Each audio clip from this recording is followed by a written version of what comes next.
bilang pada beliau bahwa esensi hidup untuk saya bukan pada kelamin. Artinya even hari ini kelamin saya penis atau vagina itu tidak menjamin saya akan lebih bahagia.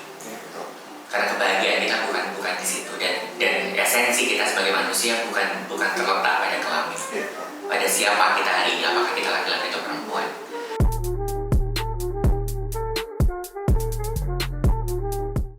Halo Mbak Merlin. Halo, selamat.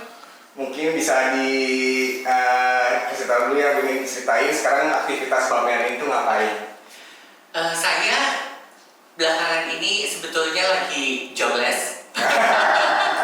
Kebetulan karena memang sejak Oktober tahun kemarin kontrak saya di pekerjaan di kantor sudah selesai dan sedang menunggu pekerjaan lanjutan, pekerjaan desain. Tetapi alhamdulillah puji Tuhan kemarin sudah ada kabar bahwa program kita akan lanjut dan sekarang sedang menunggu untuk running. Oke. Kalau boleh tahu kemarin tuh beraktivitas bekerja di bidang apa Mbak ya? Oke. Jadi sebetulnya kalau bisa dibilang saya ini adalah pure aktivis.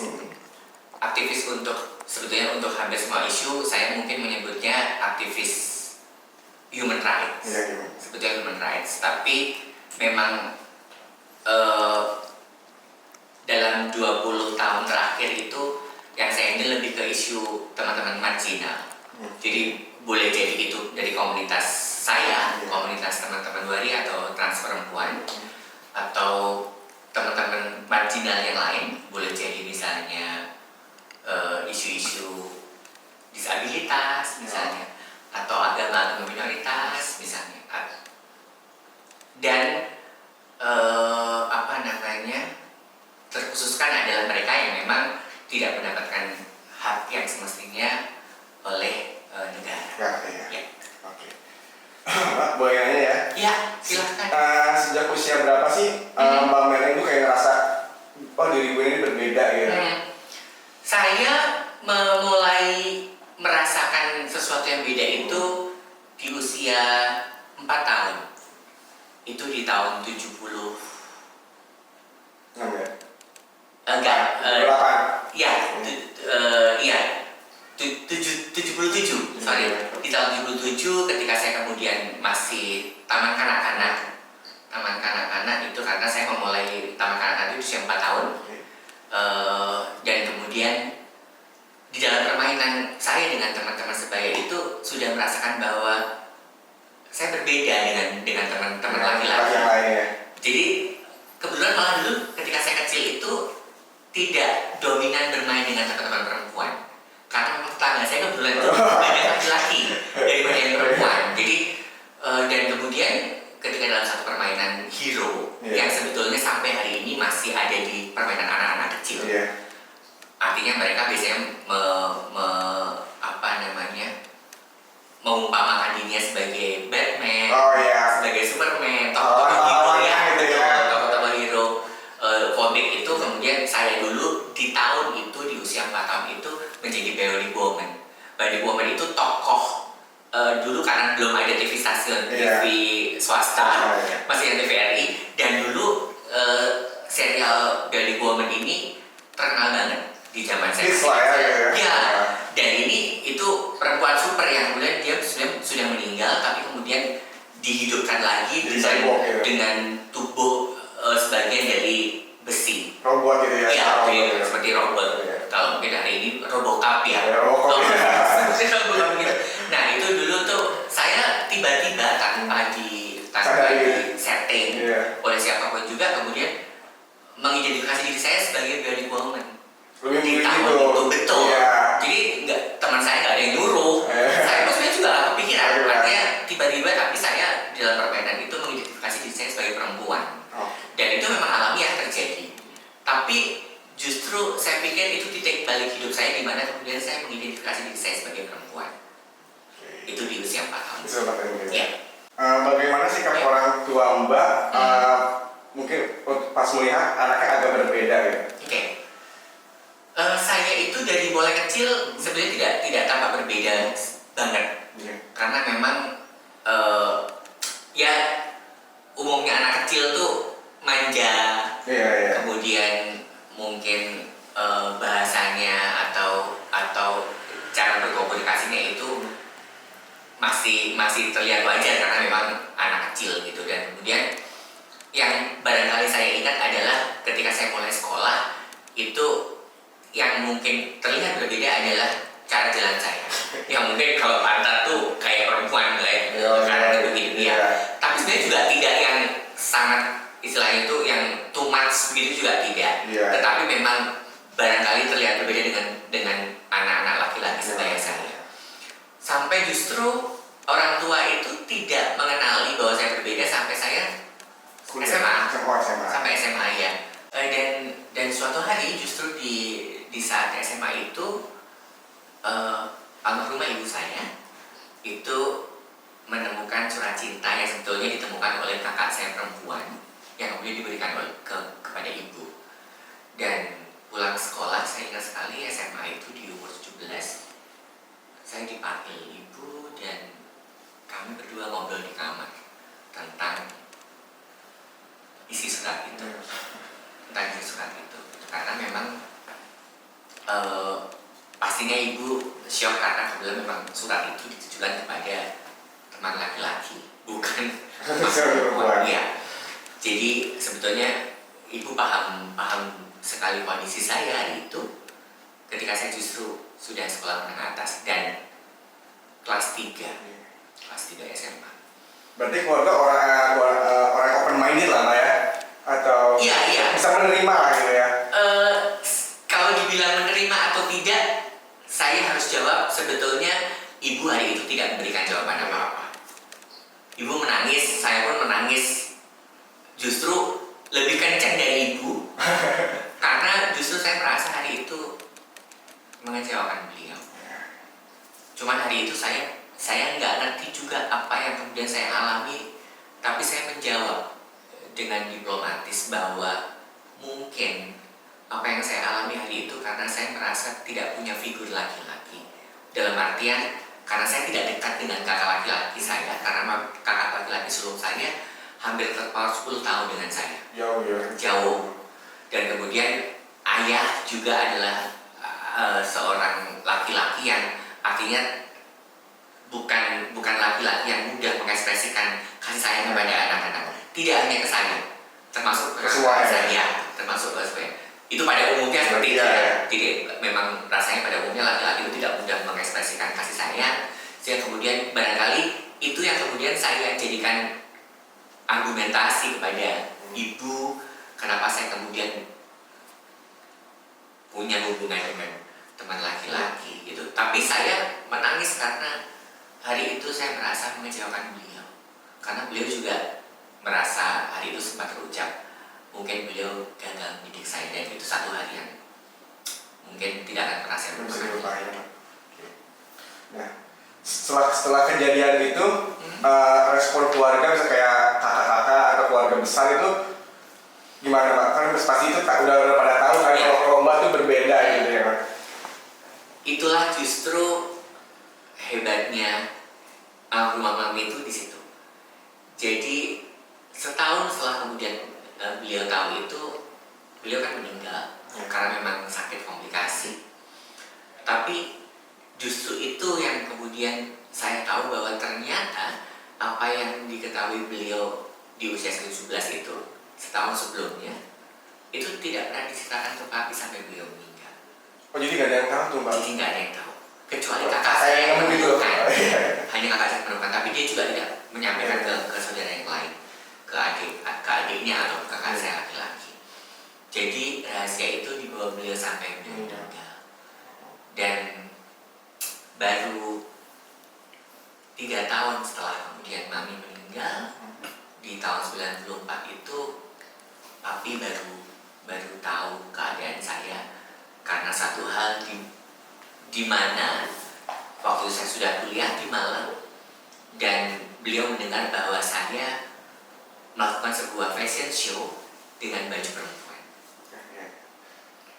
Dan entah dari mana kabar itu, saya kemudian diminta beliau untuk pulang ke Kediri dan beliau menanyakan kebenaran berita itu. Itu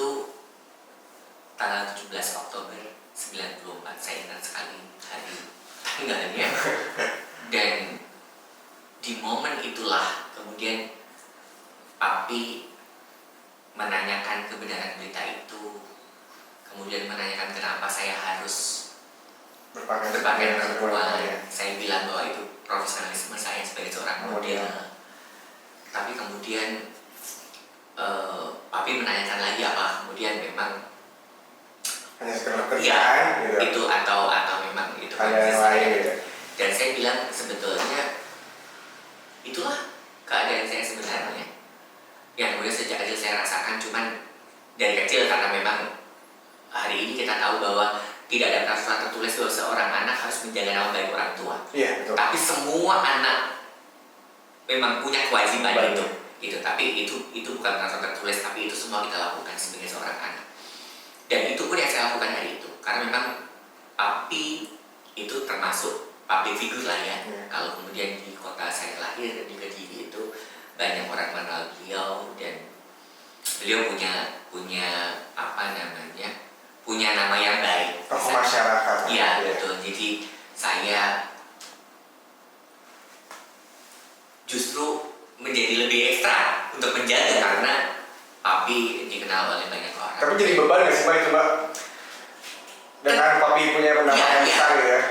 Tentu jadi beban karena berarti akhirnya untuk berekspresi seperti yang diinginkan diri kita yang jujur itu tentu menjadi satu hal yang tidak mudah karena otomatis konsekuensinya juga bisa. Ya, dampaknya yang tidak baik itu sangat riskan gitu. Dan kemudian akhirnya saya tetap memilih untuk menutup itu sampai kemudian papi menanyakan itu. Dan ketika papi kemudian menanyakan apakah saya kemudian tidak bisa kembali pada kodrat fisik saya menjawab tidak karena memang saya bilang itu sudah saya rasakan sejak dari kecil. Cuma saya menutup itu rapat-rapat dari siapapun, even itu dari almarhumah mami. Dan kemudian pada detik yang sama, papi justru menawarkan saya untuk melakukan penyesuaian kelamin. Itu satu hal yang kaget ya Mas Mbak, kaget banget ya. Pasti karena barangkali untuk diterima saja itu susah ya. Gitu, apalagi menawarkan gitu. Papi malah menawarkan untuk membiayai saya untuk melakukan penyesuaian kelamin kalau saya memang mau. Dan saya tanpa berpikir panjang saya menolak. Saya menolak pada saat itu dan saya bilang pada beliau bahwa esensi hidup untuk saya bukan pada kelamin. Artinya even hari ini kelamin saya penis atau vagina itu tidak menjamin saya akan lebih bahagia. Karena kebahagiaan kita bukan di situ dan esensi kita sebagai manusia bukan terletak pada kelamin. Pada siapa kita hari ini, apakah kita laki-laki atau perempuan. Tapi justru di usia 21 tahun itu akhirnya saya membuktikan di usia saya sekarang hampir 50 bahwa apa yang saya sampaikan kepada papi di usia 21 itu memang betul. Memang terjadi betul. Bahwa memang saya kemudian dihargai orang bukan karena sudah melakukan apa kelamin saya hari ini. Karena membuktikan bahwa hari ini kita semua kerja tidak dengan kelamin kecuali mungkin para pekerja seks komersial. Artinya bahwa mereka memang ini tidak kemudian untuk mendiskreditkan profesi seseorang, tapi bahwa itu yang saya bilang itu lebih ke logis bahwa kecuali kita memang adalah pekerja seks, kita tidak mungkin bekerja dengan kelamin. Dan itu yang kemudian orang hari ini treatment ke saya juga sama bahwa hari ini orang tidak lagi melihat Marlin adalah siapa kamu, tapi apa yang sudah kamu lakukan gitu. Dan pada usia 21 itu saya menolak untuk melakukan penyesuaian kelamin dan memang itu sudah menjadi satu komitmen untuk saya bahwa sampai saya meninggal pun nanti saya tidak akan pernah melakukan itu karena memang buat saya hari ini untuk menjadi diri sendiri itu tidak terpikir untuk sampai kemudian melakukan penyesuaian kelamin dan merasa bahwa itu satu-satunya hal yang paling berharga dalam hidup. Tidak untuk saya. Jadi saya konsisten dengan apa yang sudah saya ucapkan dari sejak umur 21, dan saya bersyukur hari ini saya bisa menjalani itu dengan merdeka gitu ya. Nah, sebelum di titik merdeka ini Mbak, diskriminasi apa sih yang Mbak terima mungkin dari mungkin kalau di kampung, mungkin di kampung Mbak sendiri, mungkin kalau di kampung kan mungkin agak belum ini, atau di lingkungan gitu. Saya itu justru sebetulnya kalau boleh dibilang mengalami satu hal yang sangat minim dalam tekanan sosial. Jadi dibanding dengan teman-teman yang lain tuh malah mungkin barangkali sangat sedikit, mungkin sekitar 10% lah ya, 10-20% lah maksimal misalnya dari persentase 100% itu. Karena untuk saya hari ini apa yang teman-teman alami itu jauh dari kehidupan saya, karena pertama saya disupport oleh keluarga, yang mana teman-teman enggak. Kemudian support system saya ini tidak hanya keluarga terkecil, tapi juga keluarga besar, artinya adik dari papi mami misalnya, atau kemudian dari keluarga-keluarga yang lain gitu. Yang kemudian memang itu saya peroleh sampai hari ini, sampai detik ini, dari sejak saya kemudian memproklamirkan kemudian coming out, memproklamirkan diri menjadi Madeline hari ini, sampai sekarang dukungan itu tidak pernah surut. Dan itu tadi yang saya bilang bahwa support system ini yang sebetulnya membentuk saya untuk bisa menjadi sekarang. Tekanan sosial itu misalnya kalau orang misalnya di jalan itu memanggil banci misalnya, itu rasanya sudah umum. Tapi juga yang saya terima tidak sebesar teman-teman yang lain gitu. Dan itu yang sebetulnya justru kemudian kenapa yang membuat saya hari ini selama 30 tahun komit menjadi seorang aktivis. Itu adalah untuk mewujudkan apa yang saya rasakan selama sekian tahun itu, agar teman-teman bisa merasakan yang sama. Artinya kebahagiaan yang saya peroleh, diterima keluarga, kemudian menerima tekanan sosial yang minim dan sebagainya, itu saya ingin teman-teman saya juga memperoleh yang sama. Jadi itu tadi, kalau tekanan sosial saya sebenarnya diskriminasi itu sangat kecil, tapi saya mau cerita satu hal yang pernah kemudian sebetulnya membuat ego saya terlukai ketika suatu hari saya sudah tinggal di Jakarta, pindah di Jakarta, dan kemudian diajak ke satu klub di satu belakang mall besar dan terkenal di Jakarta, yang kemudian ditolak hanya karena saya waria. Itu tahun berapa tuh Mbak? 2013. Kalau kalau 2 tahun itu sudah udah biasa lah gitu. Iya. Tapi itu terjadi. Artinya itu di tahun-tahun hari ini gitu. Itu masih di tahun-tahun hari ini. Yang sebetulnya hari ini kita berpikir justru orang sudah dan ini Jakarta. Iya betul. Orang sudah cuek dengan segala hal seperti itu, dan apalagi tentang gender, ekspresi gender itu. Saya rasa justru mungkin dulu ketika saya masih tinggal di Malang, orang Jakarta sudah selesai dengan itu. Tapi ternyata tidak gitu. Jadi suatu hari kemudian saya dengan beberapa teman masuk ke klub. Kami melalui screening dulu, biasanya ada petugasnya, kemudian ada bawa senjata kerja gitu. Saya sudah masuk, sudah lolos. Kemudian teman saya yang belakang saya ini dicegah karena memang secara postur dia sangat tinggi, lebih dari perempuan kebanyakan gitu. Dan jangankan teman-teman yang mungkin waria seperti saya atau trans perempuan seperti saya, yang perempuan biologis yang terlahir secara fisik sempurna, itu pun kalau mungkin tingginya melebihi biasanya itu mengundang perhatian dan orang pasti gitu, karena nggak biasa juga, apalagi kemudian ini transgender. Dan kemudian akhirnya dia dicegah, tapi saya nggak kemudian bisa masuk dong, maksudnya saya mungkin bisa egois masuk sendiri tapi kemudian saya balik dan kemudian saya menanyakan pada petugas ini kenapa gitu. Dan ketika si mbak ini, bukan security-nya, dia kemudian bilang ke saya dengan didahului kata maaf mbak gitu, saya langsung bilang kenapa, karena kami waria. Saya bilang gitu. dia bilang, iya maaf, dia bilang begitu.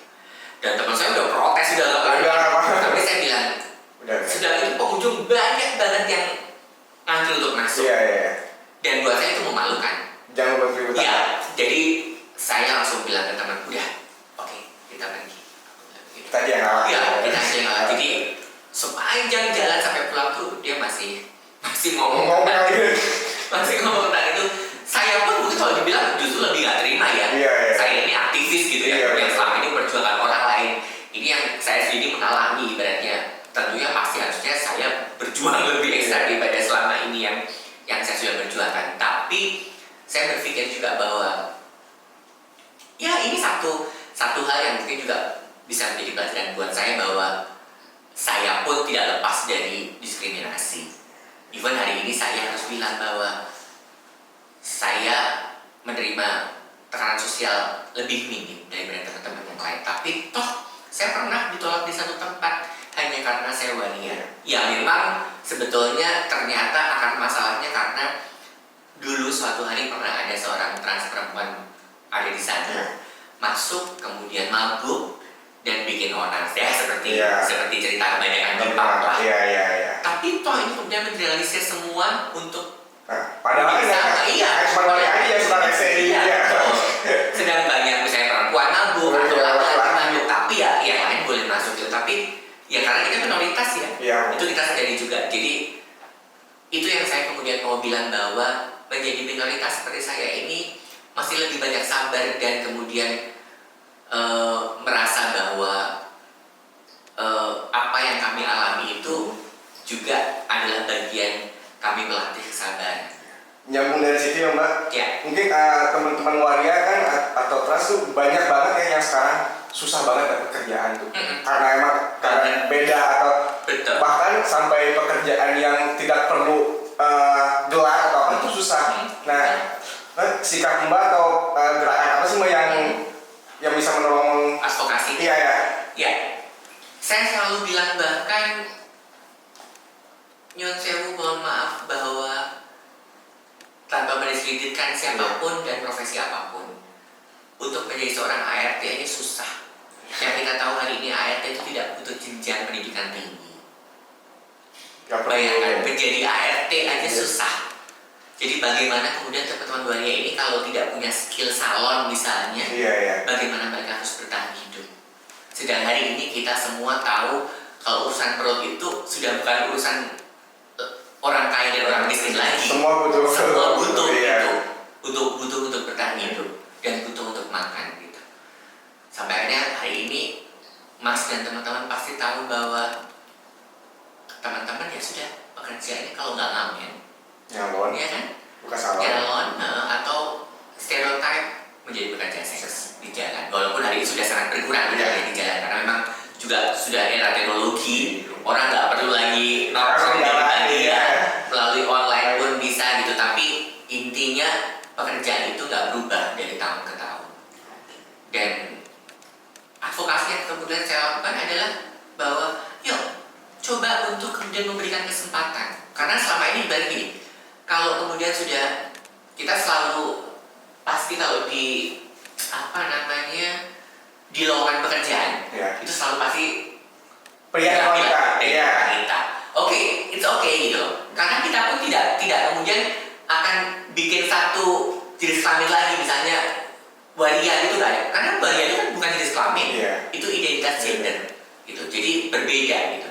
Kita nggak akan bikin seperti itu gitu. Tapi intinya maksud saya, berilah kesempatan teman-teman itu untuk membuktikan dulu kemampuannya. Nggak apa-apa mereka misalnya diakui di situ sebagai pria misalnya, it's okay. Yang penting kesempatan dulu. Karena kita memang terlahir dengan fisik itu, dan kita nggak denial karena itu. Saya pun tuh nggak pernah kemudian mengingkari bahwa Merlin dulu saya terlahir sebagai perempuan, nggak akan ngayal hal gitu. Saya akan dengan terbuka ngomong pada semua orang bahwa Merlin ini dulu lahirnya memang sebagai laki-laki. Sampai hari ini pun berpenis ibaratnya. Dan it's okay. Saya nggak harus tahu dengan itu karena itu hidup saya. Yang kemudian saya sampaikan kepada banyak orang supaya orang tahu bahwa ada orang-orang yang kemudian terlahir dengan fisik laki-laki yang kita sebut hari ini perempuan non biologis. Ya itulah trans perempuan, itulah waria. Yang mereka memang secara fisik laki-laki, jiwanya perempuan. Dan kita sebut hari ini mereka adalah perempuan non biologis. Nah itu yang setidaknya buat saya selalu berpikir bahwa kejujuran itu sepahit dan sesakit apapun tetap akan dihargai oleh orang lain. Dan buat saya memilih itu. Saya memilih untuk selalu jujur kepada orang siapa diri saya hari ini untuk mendapatkan apresiasi justru dari orang. Tidak menutupi lagi. Ya, karena saya justru berpikir bahwa dengan kejujuran itu orang akan mendapatkan apresiasi. Betul. Sesakit apapun itu, artinya sepahit apapun nggak enak didengar. Tapi kalau kita jujur, berani untuk berkata jujur, itu orang pasti akan apresiasi. Walaupun barangkali ada yang tidak, tapi saya yakin bahwa apresiasi itu pasti akan lebih banyak didapat daripada yang tidak mengapresiasi. Nah banyak kan Mbak orang-orang yang ngomong, lu jangan main sama gay, jangan main sama transpon, nular loh kayak gitu. Maksudnya itu kan bukan penyakit loh Mbak. Nah respon Mbak tuh gimana kalau dengan orang kayak gitu?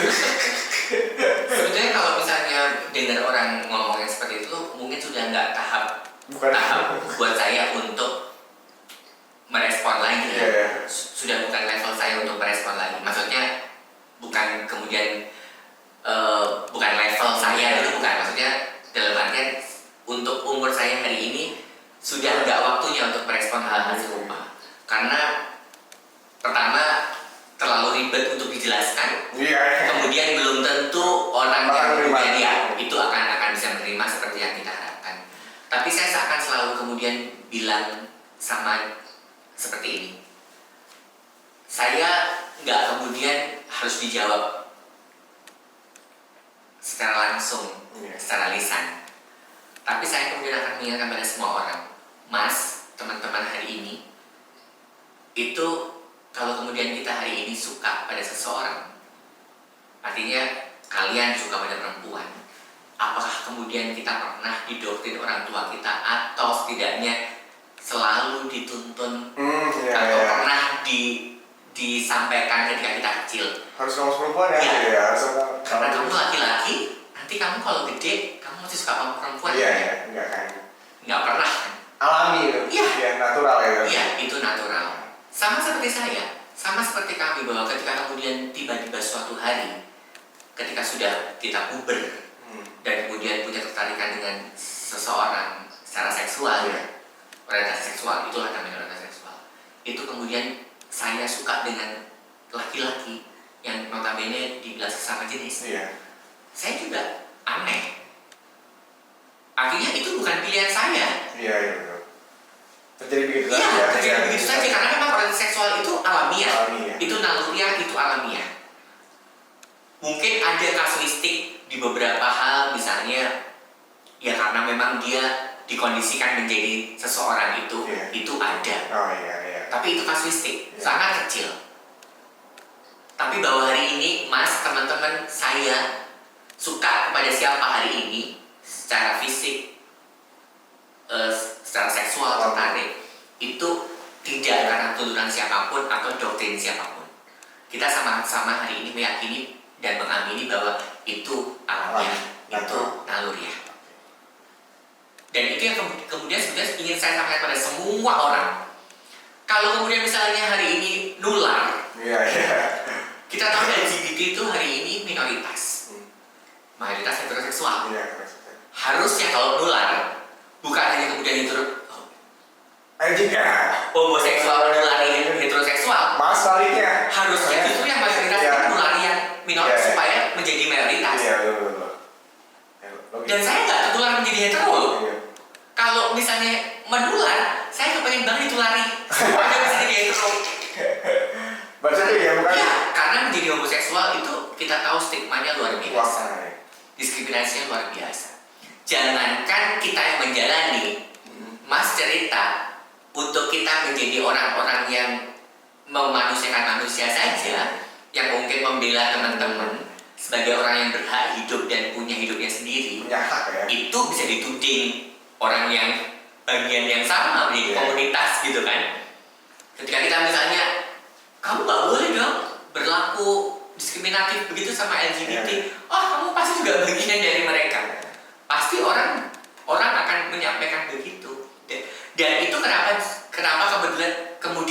ini banyak kemudian orang menjadi diam. Karena takut. Even mereka tahu, artinya even mereka sebetulnya itu paham untuk bisa bersuara dan memanusiakan manusia lain, tapi karena ketakutan itu yang kemudian membungkam orang-orang baik ini untuk tidak bisa membela siapa-siapa. Dan hanya orang-orang yang berani kemudian mereka akan tetap dengan tangan terkepal kemudian bilang manusiakan semua manusia, siapapun mereka, even barangkali LGBT hari ini. Karena sebetulnya gini loh, apa sih yang salah dengan orientasi seksual? Hari ini saya sudah jelas pasti Mas tahu suka sama laki-laki, sesama laki-laki, secara iya seksual, sesama jenis, karena saya terlahir sebagai laki-laki. Tapi apakah kemudian di obrolan kita, misalnya di pergaulan kita, apakah saya kemudian menarik Mas untuk sama dengan saya? Tidak pasti. Gitu. Karena sekali lagi, saya mau kumpul dengan Mas sampai kapan nggak akan jadi Mas, nggak akan jadi hetero. Sebaliknya pun sama gitu. Jadi nggak ada sebetulnya tarik menarik atau mencoba untuk mempengaruhi satu sama lain, itu nggak ada. Itu yang orang mesti paham. Dan gini, kalau saya kemudian, jadi suatu hari dulu di tahun 2012 saya pernah kemudian diundang di salah satu kongres internasional di Stockholm, dan saya bersama menjadi salah satu pembicara. Saya bilang kalau hari ini saya kemudian menghormati teman-teman yang heteroseksual bukan karena mereka mayoritas, tapi karena memang mereka manusia-manusia yang harus saya hormati dan punya hak juga di negara ini ya. Bukan karena mereka mayoritas. Jadi saya menghormati orang hari ini bukan karena lu jumlahnya lebih banyak, atau karena lu hari ini dianggap normal. Betul. Tapi karena aku menghormati kamu. Apapun kamu hari ini, kamu heteroseksual kayak, kamu homoseksual kayak, tetap harus saya hormati. Karena kalian manusia yang berhak punya pilihan-pilihan hidup. Walaupun hari ini saya harus bilang bahwa menjadi waria itu, menjadi gay, menjadi lesbian, itu bukan pilihan. Tapi pilihan untuk menjadi diri sendiri. Jadi bukan pilihan untuk kok lu lahir laki jadi perempuan, ini bukan pilihan. Kalau saya hari ini mengekspresikan diri saya menjadi perempuan, itu karena saya menjadi diri saya sendiri. Karena saya nggak mau kemudian berpura-pura menipu orang lain untuk menjadi laki-laki. Yang sebenarnya itu bukan diri saya. Dan untuk lebih diterima masyarakat. Saya mungkin seperti salah satu quote penyanyi yang sudah meninggal terkenal bahwa lebih baik kita kemudian dibenci tapi menjadi diri sendiri. Iya kan? Daripada kemudian kita menipu orang lain atau menipu diri sendiri. Jadi untuk saya hari ini lebih baik saya dibenci daripada kemudian saya menipu diri saya sendiri, daripada kemudian saya harus menjadi orang lain. Berarti menjadi transgender itu menurut Mbak itu give, Mbak? Give. Itu given. Itu give. Jadi nggak ada orang hari ini pun kalian yang hari ini heteroseksual itu give.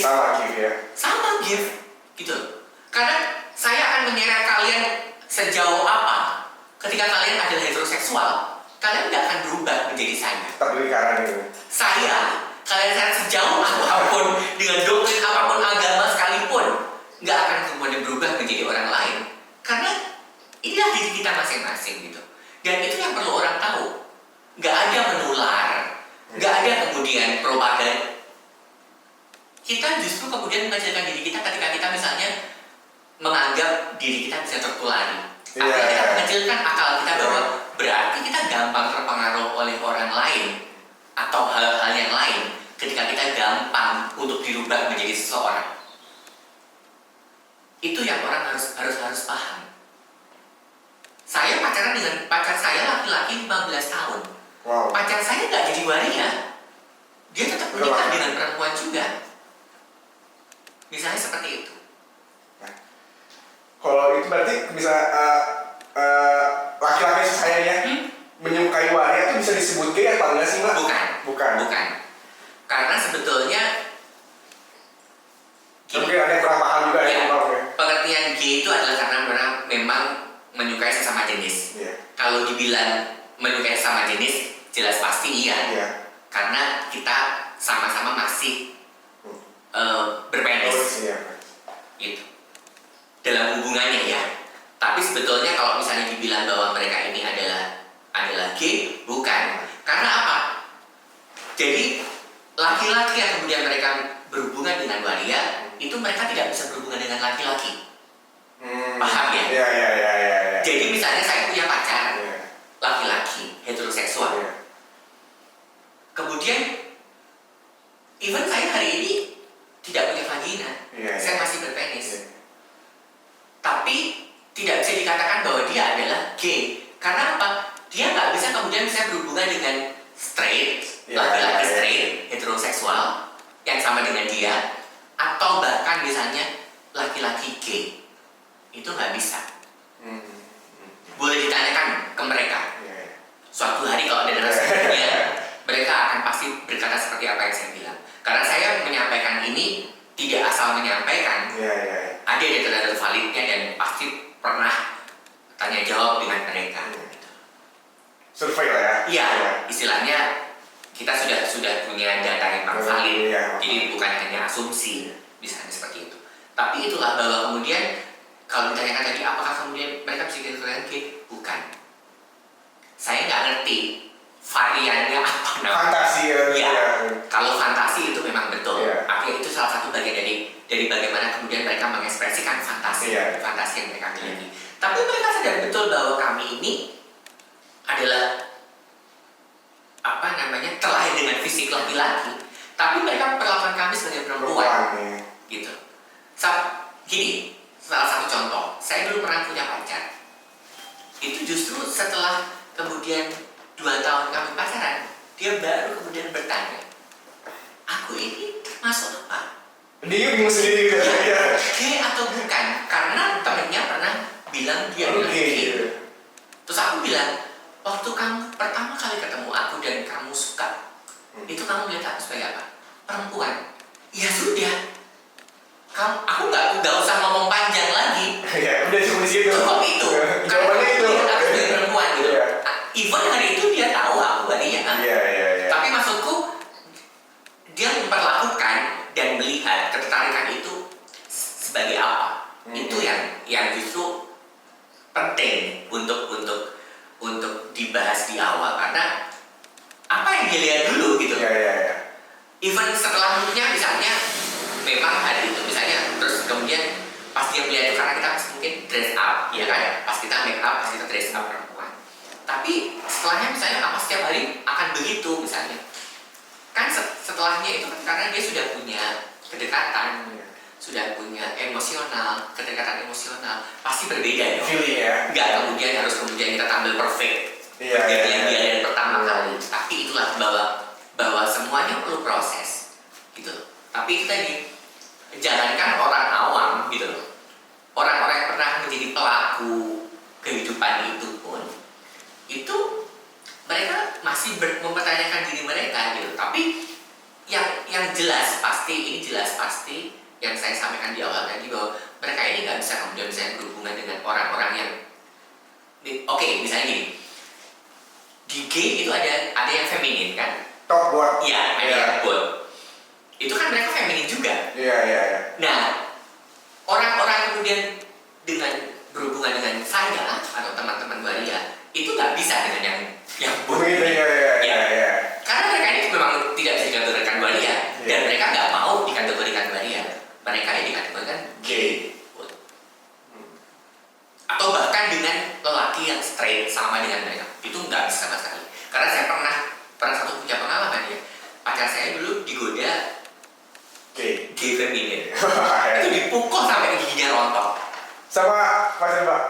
Iya, tapi bukan yang saya bilang tadi ya. Itu saya pernah punya pengalaman itu. Dan itu tuh saya dengar dari banyak orang, maksudnya laki-laki yang memang kemudian mereka berhubungan dengan waria. Mereka berkata yang sama. Nggak bisa. Even beda gitu. Iya, beda. Karena memang ini satu hal yang memang valid bahwa teman-teman yang bold gay yang mereka bottom itu mereka nggak bisa, mereka nggak mau dikategorikan sebagai perempuan. Even mereka sangat feminin juga. Tapi itu yang kemudian saya sampaikan bahwa beda. Saya nggak bisa mengkategorikan mereka ini secara identitas seksualnya apa, tapi bahwa mereka memang selain dengan teman-teman keluarga ini nggak bisa berhubungan seksual. Gitu. Nah, pandangan Mbak Merlin terhadap heteroseksual yang sering merasa ini gue paling normal nih, hidup gue nih, paling positif nih. Itu kayak, maksudnya, kalau saya pikir sih, lu mau heteroseksual atau lu mau event apapun gitu, ya kalau hidup lu tidak berbuat baik dan tidak positif itu buat apa? Kayak gitu sih. Ya. Kalau saya sih berpikirnya begini, sebetulnya itu kan sudut pandang yang berbeda-beda ya. Saya pernah ditulis di buku saya yang kedua. Di buku saya yang pertama. Bahwa normal dan tidak normal itu dari kacamata siapa? Nah, kalau hari ini kemudian misalnya gini, Mas dan teman-teman saya hari ini ada di sini kan sendirian, sebagai di luar dari heteroseksual. Boleh jadi orang akan bilang saya nggak normal, karena saya minoritas. Coba kemudian dibalik kan? Mas sendiri ada di komunitas saya akan bilang Mas nggak normal. Iya betul. Karena kamu menganggap kamu normal. Iya. Jadi saya nggak mau berbantah dengan itu. Saya cuma akan kemudian selalu bertanya dari kacamata siapa gitu. Karena saya juga nggak senang penggunaan normal dan tidak normal itu sebetulnya. Saya nggak pernah memakai kata-kata itu karena buat saya hari ini itu kita nggak bisa mastiin normal dan tidak itu kata siapa? Kacamata siapa gitu loh. Kalau dari sudut pandang lu, ya betul ketika memang keadaannya seperti ini gitu. Kalau dari sudut pandang gue, suatu hari akan berbeda ketika kemudian lu sendirian di tempat gue. Betul. Jadi itu akan berbeda gitu. Jadi buat saya nggak akan berbantah apapun, cuman tinggal kemudian menanyakan aja itu dari sudut pandang siapa. Apa sikap atau respon Mbak terhadap ortu ini yang belum bisa menerima kayak anak gue ini berbeda nih. Karena ada juga lu anak lu nakal, jauh dari agama gitu loh. Nggak gampang sih, memang saya tahu banget.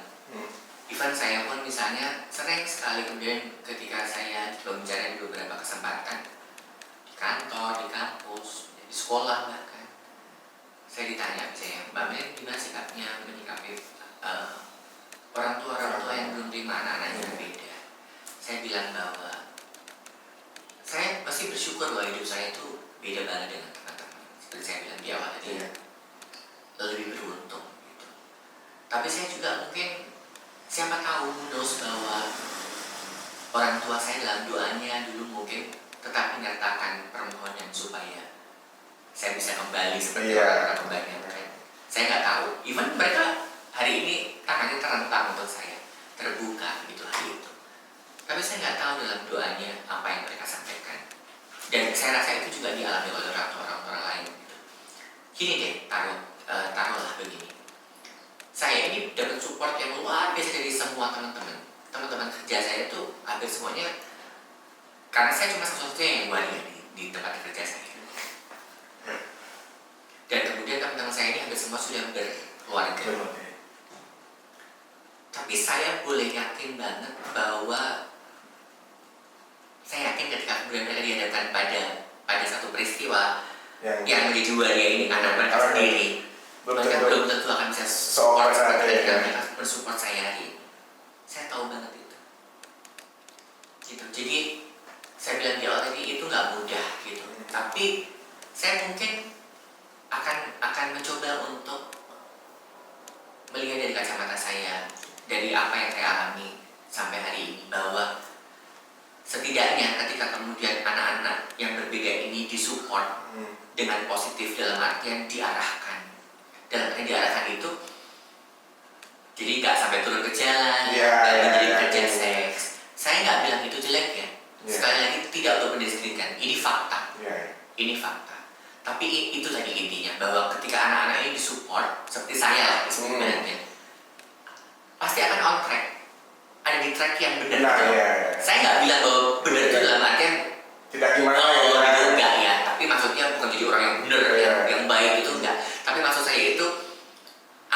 stereotype yang selama ini diberikan oleh orang itu nggak akan dialami oleh anak-anak ini ketika keluarga mensupport. Mereka akan kemudian misalnya tetap menempuh pendidikan sampai semampu mereka, mungkin sampai bisa jenjang setinggi mungkin sampai kuliah juga misalnya, selama orang tua mensupport. Kemudian dalam behave-nya pun mereka juga nggak akan jadi misalnya seperti kebanyakan yang orang lihat bagaimana seorang waria atau trans perempuan gitu. Tapi itu tadi bahwa kalau orang tua mensupport itu setidaknya mereka menjadi lebih baik dibanding yang orang tuanya tidak mendukung. Jadi itu tadi kalau dari saya, dukunglah mereka untuk menjadi diri mereka sendiri, dalam artian orang tua toh bisa memberikan support itu dengan berbagai macam cara, termasuk mengarahkan mereka kepada hal-hal yang baik. Jadi waria, seperti Mas Candi bilang, jadi waria, jadi laki-laki, jadi perempuan itu semuanya akan jadi sama ketika memang kita tidak punya behave yang baik. Iya.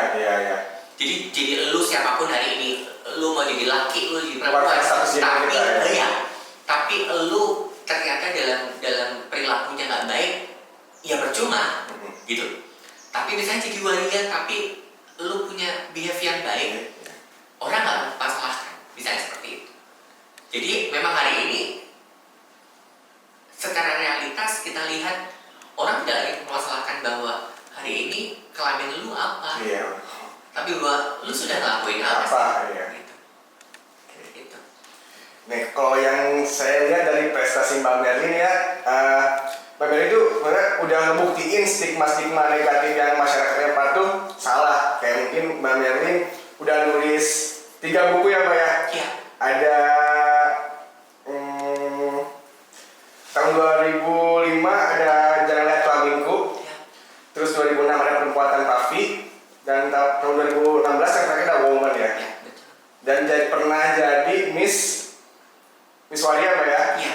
Di tahun 95, 96, 2006. Wah, menurut aku itu luar biasa banget Mbak. Terus sarjana dan diberi gelar doktor sama university dari Amerika Mbak ya? Iya. Itu kayak itu Mbak.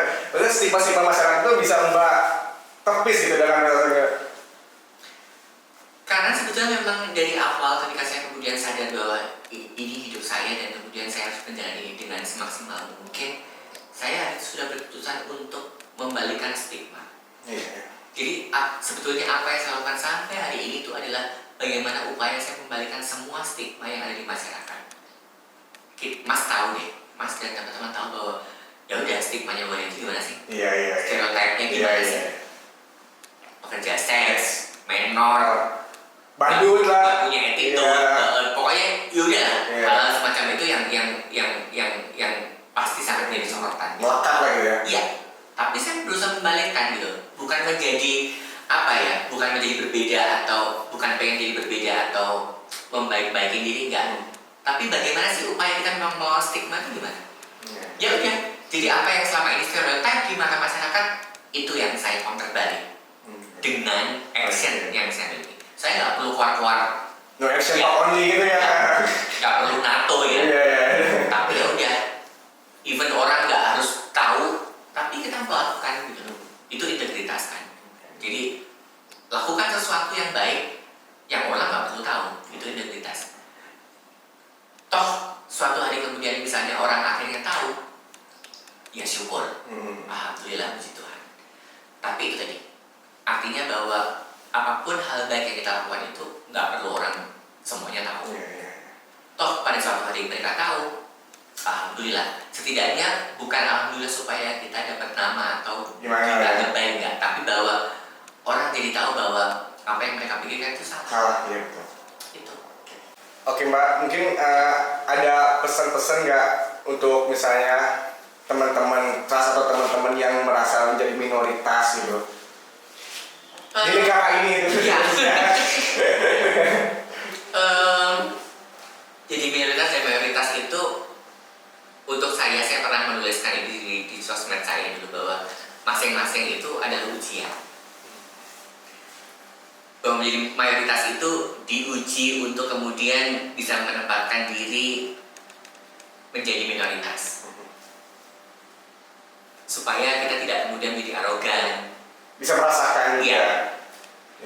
Kemudian kita diuji untuk kemudian tidak berlaku sewenang-wenang terhadap orang yang lebih kecil dari kita, akhirnya secara kuantitas. Sebagai minoritas pun itu diuji, seperti saya bilang di awal tadi, untuk sabar, untuk berlatih kesabaran, karena memang banyak hal terjadi karena memang itu tadi, karena kita minoritas gitu. Jadi sama-sama diuji sebetulnya. Menjadi mayoritas diuji untuk tidak menjadi semena-mena, menjadi minoritas pun diuji untuk tetap bisa punya kesabaran, karena akan banyak hal yang kita hadapi yang kemudian memang itu berkaitan dengan identitas kita sebagai seorang minoritas. Itu minoritas dalam hal apapun, termasuk hari ini saya misalnya menjadi bagian dari LGBT, yang kemudian pasti secara kuantitas itu lebih sedikit daripada mayoritas itu seksual, entah di Indonesia atau di dunia. Tapi ya tidak kemudian harus menangis berdarah-darah. Saya pikir menjadi minoritas itu tidak kemudian harus kemudian kita menyesali atau kemudian mengeluh terus-menerus karena keadaan tidak menguntungkan untuk kita. Tapi itu tadi, melatih diri untuk selalu bisa beradaptasi dengan keadaan. Karena saya pikir seperti sebuah pepatah bahwa perubahan atau ketidakpastian itu yang abadi adalah ketidakpastian itu sendiri, atau perubahan itu sendiri. Dan saya pikir selalu akan ada kesempatan atau akan ada selalu masa di mana memang perubahan ke arah yang lebih baik itu pasti akan ada. Karena saya percaya bahwa kalau orang bahagia itu nggak akan selamanya bahagia. Orang sedih nggak akan selamanya sedih. Selalu akan ada masanya. Karena itu perputaran. Karena itu seperti roda sepeda. Roda di mana kemudian kita kadang ada di atas, kadang ada di bawah. Fase hidup juga Itu fase. Dan kenapa hari ini kemudian saya juga menjadi minoritas misalnya, atau menjadi Merlin secara pribadi, tidak kemudian mengeluh lagi, atau secara individu saya memang bukan tipe mengeluh. Secara pribadi saya bukan tipe mengeluh. Saya memang tidak pernah mengeluh apapun, even saya mengalami suatu hal yang berat dalam hidup. Ya saya akan cukup jalani gitu. Tapi semakin hari, semakin usia, apalagi udah mau setengah abad, saya justru malah sekarang itu sudah pada tahap untuk menyampaikan kepada orang lain bahwa kalau lu sedih, lu jangan sedih berlebihan. Karena nanti pasti akan bahagia. Karena hari ini orang yang bahagia itu dia akan menunggu giliran untuk sedih. Sebaliknya orang yang sedih akan menunggu giliran untuk bahagia. Mereka akan bertukar. Dan itu akan selalu begitu. Artinya kalau kita hari ini bahagia, jangan terlalu bahagia. Karena suatu hari kita akan sedih. Itu pasti. Sama pun dengan kita hari ini sedih, jangan terlalu sedih. Jangan terlalu larut. Karena nanti akan ada giliran bahagia. Bersiap-siap untuk bahagia. Perputaran itu akan selalu terjadi. Jadi jalani hidup semaksimal yang kita bisa. Dan itu lagi, cobaan itu semata-mata cuma satu. Cara Tuhan menguatkan kita ke depan. Karena ke depan kita mau kasih tanggung jawab yang lebih besar dalam hidup. Gini, aku mau lagi. Aku kan mungkin awam dan belum tahu ya, apa pemerintah udah ada upaya atau program-program untuk teman-teman trans ini nggak? Secara umum sebetulnya kan itu di dalam Undang-Undang Dasar Amanat itu sudah ada ya. Memberikan kesejahteraan bagi seluruh rakyat Indonesia tanpa terkecuali. Siapapun gitu, bahkan nggak dilihat lagi orientasi seksualnya, transgendernya gitu, tapi bahwa semua Indonesia berhak untuk sejahtera, harus sejahtera gitu. Dan selama ini yang upaya-upaya yang diberikan oleh pemerintah, misalnya seperti tadi program-program seperti yang saya bilang tadi yang saya handle di pekerjaan dengan PKBI, bagaimana kemudian memberikan akses layanan dasar untuk teman-teman waria misalnya. KTP. KTP itu kan banyak orang kemudian salah mengartikan bahwa KTP itu adalah KTP khusus untuk waria. Padahal cuma di jenis kelamin ya. Padahal itu bukan begitu. Saya boleh ambil contoh nggak? Boleh, boleh Mbak, boleh. Boleh banget. Dari kecil pada tahu semua. Sorry, jadi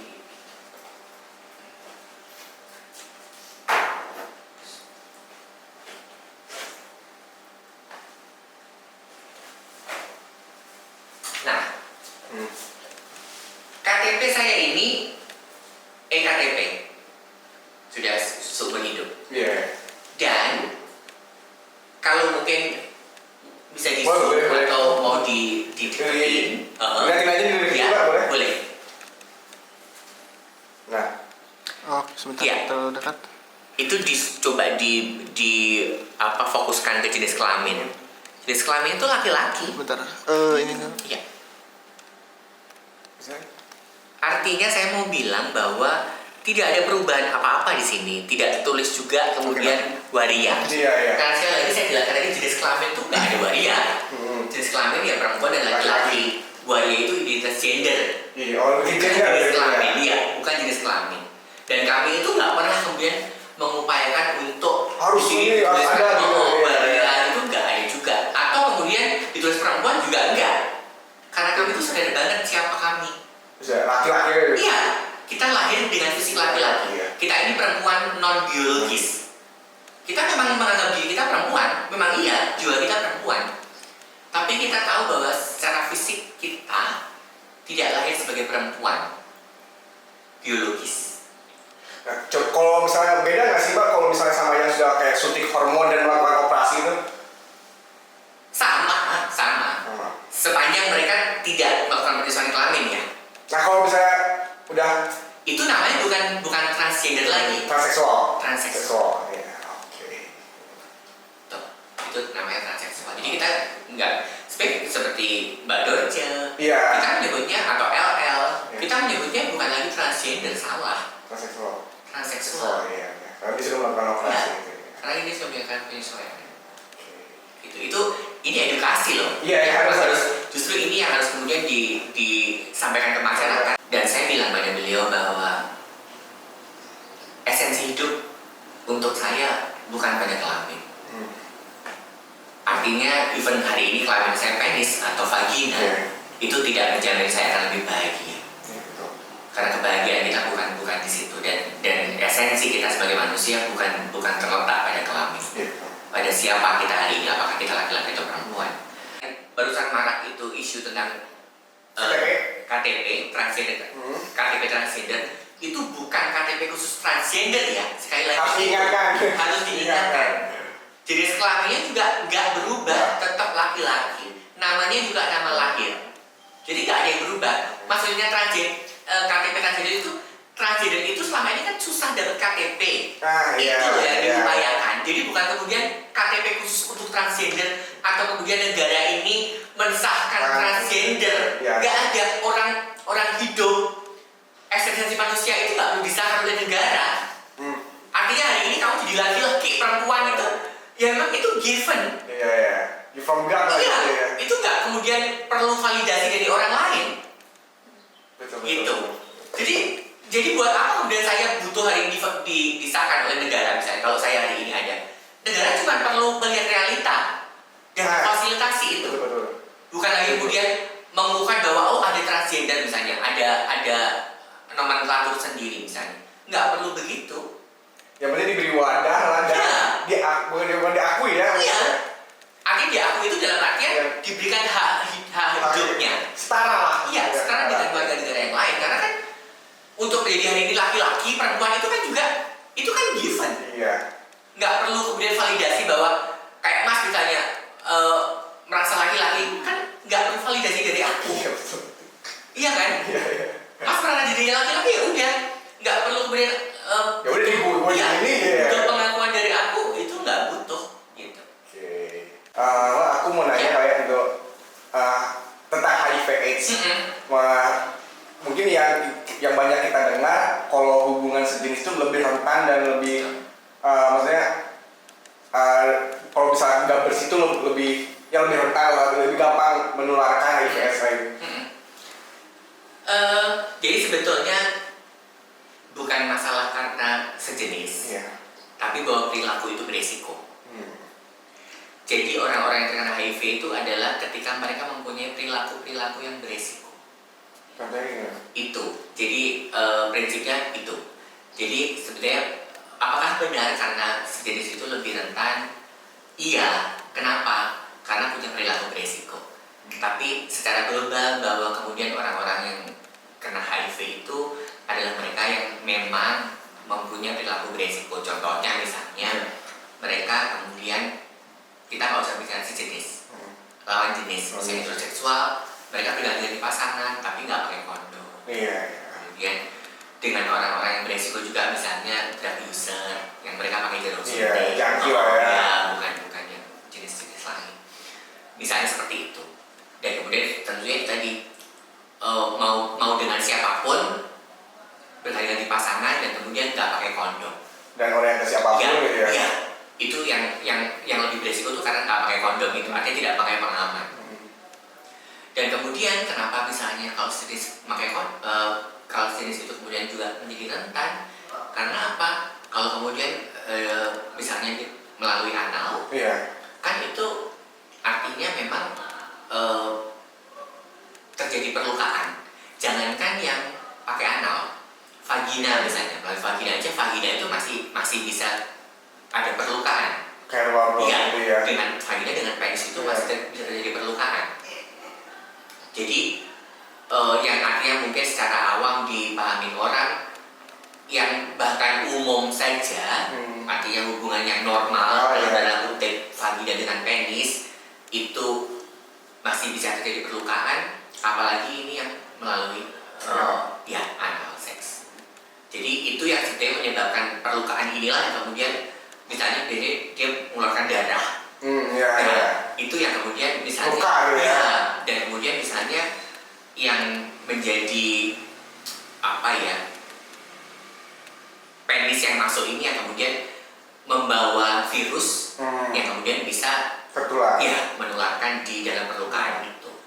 Jadi itu yang sebenarnya kenapa kemudian menjadi rentan. Tapi sekali lagi bahwa adalah yang kemudian semua orang mempunyai perilaku beresiko itu beresiko untuk bisa tertular.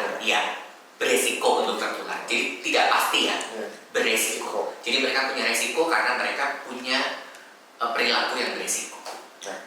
Ini kayak orang-orang kan belum pada paham ya, kayak misalnya orang lu jangan dekat sama orang HIV/AIDS atau gimana. Padahal kan kalau secara penularan yang saya baca tuh kayak kalau dalam air liur aja itu air liur tuh harus galon dulu gitu. Istilahnya baru lu bisa nularin gitu. Kecuali kalau emang dari luka.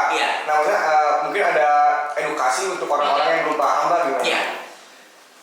Jangankan cuman air liur gitu ya. Mau bubuk bareng. Makan dengan alat-alat yang sama. Itu nggak akan bakal tertular. Bahkan kissing pun itu sebenarnya tidak menularkan sepanjang kita bersih ya. Tidak ada luka. Tidak ada perlukaan, nggak sariawan. Kita tahu itu tidak masalah sebetulnya. Hidup bersatu rumah bertahun-tahun misalnya pun dengan orang nggak bakal tertular selama kita nggak kemudian melakukan hubungan seks dengan dia dan kemudian tanpa kondom itu juga nggak akan kenapa-kenapa. Berarti kalau misalnya kita berhubungan seks dengan Oda gitu ya, tapi memakai kondom tuh masih artinya resiko mungkin ada. Tapi tidak kemudian langsung kena gitu. Itu yang harus dipahami. Jadi artinya melakukan hubungan dengan orang HIV itu pun tuh masih sah-sah aja sepanjang kita tahu aturannya gitu. Jadi nggak kemudian kita mendiskusikan bahwa kita nggak bisa berhubungan dengan mereka sama sekali bisa gitu. Karena contohnya banyak banget. Saya tuh punya teman dulu, almarhumah Mbak Sulasi itu di Malang itu dulu suaminya ini negatif sampai dia meninggal. Anak-anaknya yang dilahirkan dia negatif juga. Kan bisa menurun tuh Mbak ya. Nah penularan dari ibu ke anak ini kan juga ada tahap-tahapannya kan. Ketika anaknya dilahirkan tidak dengan sesar, itu beresiko. Itu beresiko. Sekali lagi ini tidak pasti loh ya. Bukan kemudian pasti menular. Beresiko. Kenapa? Beresikonya juga itu melalui tahap-tahap. Artinya kalau kemudian nggak dilahirkan dengan sesar karena apa? Kalau kemudian Karena- ibunya melahirkan normal itu kan ada perlukaan, Iya. sabinanya mungkin, kemudian di bayinya itu ada perlukaannya, kemudian darah yang sekian banyak Oh, iya. itu jumlah darah, volume darah itu yang kemudian bisa menularkan, yang sudah tercampur dengan virus itu kemudian menularkan. Kemudian air susu ibu, bukan air susunya yang menularkan, tapi apa? Puting ibunya Puting. yang kemudian ketika bayi kemudian menyusui, Kan suka kemudian dia gigit gitu ya. suka gigit, itu kemudian akan bercampur dengan darah ibunya, air susu dengan darah ibunya, dan itu dalam volume yang banyak seperti Ya kayak di luar gitu. segala Oh, iya. artinya itu viral load, Iya. kemudian jumlah volume darah itu yang sebetulnya menjadi sumber penularan, Berarti untuk bukan mengurangi air susunya. mengurangi resiko air susu lebih baik di pumping gitu ya. Betul, Iya, betul, iya, iya, betul. iya. Jadi kalau tadi misalnya untuk seorang ibu HIV kalau melahirkan sebaiknya memang sesar. Kemudian kalau misalnya menyusui untuk mengurangi resiko menularkan pada bayinya bisa dipamping. Nah, itu satu hal yang sebetulnya aturan-aturan yang gampang banget dipahami dan gampang dijalankan. Mungkin belum ini aja kali ya, edukasinya Ya, ke masyarakat dan, luas. dan sebetulnya hari ini tuh kalau saya lihat dibanding ketika saya sosialisasi pertama kali di tahun 2002 itu harusnya sekarang orang sudah harus tidak khawatir lagi sama sekali karena sekarang tinggal pencet jari kita ya kan, Iya. internet terbuka, Semua kemudian ada informasi ya. apapun informasi yang mau kita dapatkan di seluruh dunia ini ada, termasuk HIV. Itu jadi harusnya ketakutan kita, paranoid kita tentang orang-orang dengan HIV, kemudian kita tertular dan ini itu tuh harusnya sudah dikikis. Karena apa? Perlakuan yang baik, perlakuan yang positif dan kemudian menghindari diskriminasi pada mereka ini justru adalah support system yang luar biasa yang kita bisa lakukan kepada orang-orang dengan HIV ini untuk bisa hidup sehat. Jadi sebenarnya kita ini tanpa disadari, kalau kita sudah tidak mendiskriminasi mereka, nggak punya ketakutan, ngobrol dengan mereka dengan enak, Iya. hidup dengan mereka berdampingan juga dengan tanpa ketakutan, itu otomatis sebetulnya memicu kebahagiaan untuk mereka, merasa terlindungi, merasa aman, merasa dicintai. Itu kan mengubah hidup mereka menjadi lebih positif. Dan itu adalah support system yang secara tidak langsung Obat juga sih. Iya. Iya. itu malah obat paling besar sebetulnya daripada obat-obat yang Iya, mereka iya. konsumsi atau ART, Iya. antiretroviral terapi. Itu sebetulnya lebih berkhasiat ibaratnya begitu daripada obat-obat yang mereka telan. Karena nggak usah begitu deh, kita sakit apapun, contohnya misalnya mungkin flu, Iya. kalau kita diperhatikan orang, ya kan, kita makan kita diperhatikan, kita ditanya sudah lebih baik atau tidak. Perhatian Ya, ya kan. perhatian itu. Beda gitu Betul. ya. Jadi apalagi orang-orang yang mungkin dengan penyakit yang lebih berat, tentu pasti mereka lebih butuh dukungan dan apa namanya kenyamanan yang kita lakukan pada mereka itu menjadi obat yang luar biasa dapat. The best you lah ya. Betul. Mungkin Mbak ada closing statement nih sebelum kita berpisah. Gitu. Semoga sih seru Mas. Berpisah untuk berjumpa lagi. Iya ini. See you. Ya. Mas Kepala masih seru banget nih. Iya. Gimana closing statement Mas? Closing statement apa ya? Artinya gini, kalau untuk saya cuman mau menyampaikan bahwa menjadi siapapun hari ini, seperti saya selalu sampaikan kepada semua orang bahwa ya itulah peran kita dalam hidup gitu. Jadi tidak ada yang kemudian bisa menyelami apa yang kita lalui kalau kita tidak mengalami pengalaman hidup itu gitu. Jadi sebaiknya mungkin kita tidak dengan gampang menghakimi seseorang, kita tidak gampang untuk apa namanya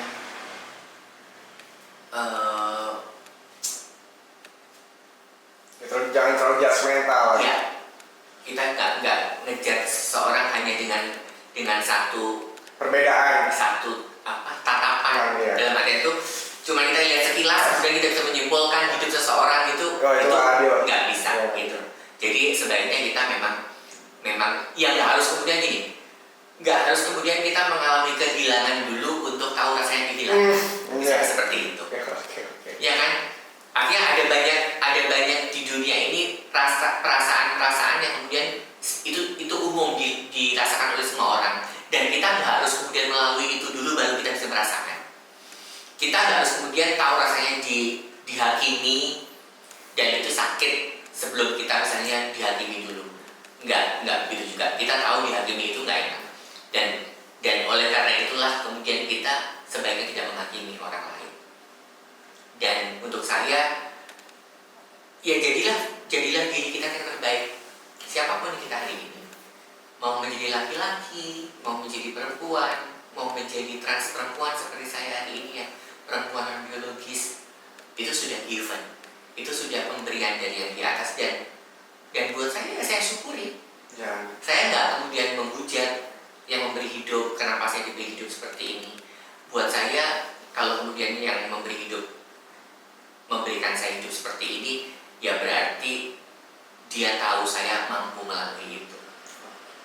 Jadi ya sudah, saya jalani dengan sukacita, saya jalani dengan sebaik mungkin yang bisa saya jalani. Sebaliknya juga teman-teman yang lain di luar dari trans perempuan, laki-laki, perempuan, jalani hidup kalian semaksimal mungkin, saling support satu sama lain, dan itu tadi tidak menghakimi, saling memberikan dukungan dan menjalani menjadi versi terbaik